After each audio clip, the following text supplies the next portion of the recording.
Kausyusero, mahilig ka rin ba kumain ng mga chicherya after kumain? So ito, para at least mababawasan mo yung mga maaalat sa katawan mo. Actually, matagal na kami bumibili nito.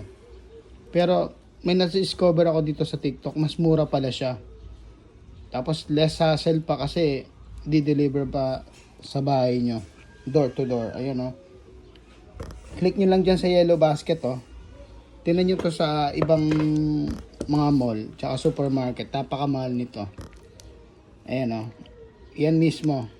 Pero dyan sa yellow basket, sa baba, lalo na yung mga iwas UTI, ayan o. Inom kayo nito para mabalance nyo kung mahilig kayo sa chichera. Yan.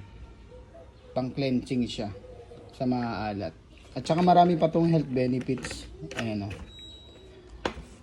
Kaya nga medyo mahal nga lang siya sa mga supermarket. Pero dyan, dahil sa na-discover natin, napakamura lang nito dyan sa yellow basket sa baba. Click nyo lang kung gusto nyo rin mag-avail.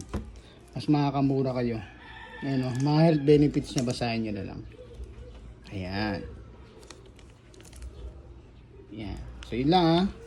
Follow for more. Cheers. God bless.